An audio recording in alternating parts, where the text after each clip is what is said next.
wabarakatuh.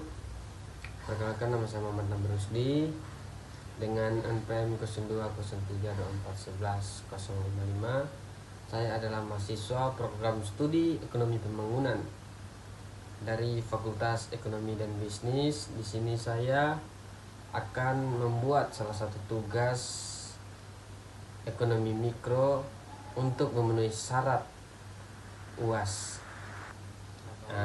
Di sini membawa materi mengenai pasar barang. Pasar barang adalah tempat atau wadah terjadinya interaksi antara pemerintah dan penawaran terhadap barang dan jasa.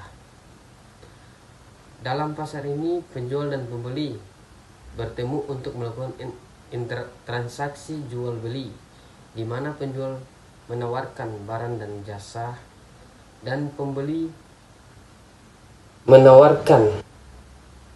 mengajukan permintaan. Pasar barang memiliki peran penting dalam perekonomian karena menjadi tempat pembentukan harga dan distribusi barang.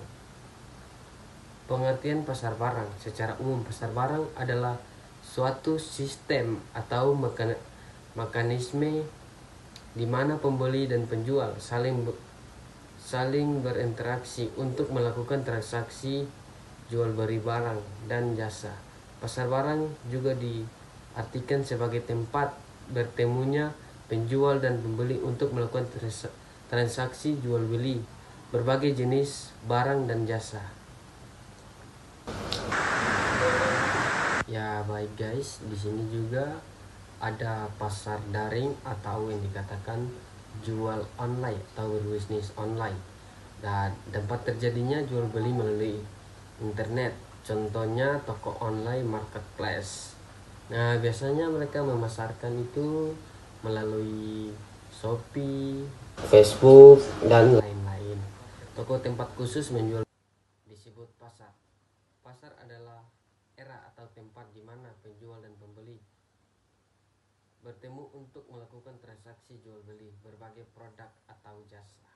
Beberapa jenis pasar antara lain: biasanya ada pasar tradisional, pasar yang biasanya buka setiap hari atau beberapa hari dalam seminggu, menjual berbagai kebutuhan pokok dan barang lainnya. Dan juga ada pasar modern, pasar yang dikelola secara profesional, namun supermarket saat itu, epimarket, dan dalam kehidupan sehari-hari keberadaan pasar sangatlah penting. Hal ini karena manusia tidak dapat memenuhi kebutuhannya sendiri, maka kebutuhan tersebut dapat diperoleh di pasar. Pada prinsip, pembeli datang ke pasar untuk berbelanja dan memenuhi kebutuhannya dengan membawa uang sebagai alat pembayarannya. Namun saat ini perkembangan teknologi yang semakin canggih semakin memudahkan kegiatan manusia.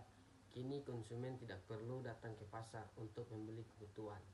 Misalnya mereka memesan barang melalui yang tadi seperti saya katakan. Namun adanya juga persaingan di pasar.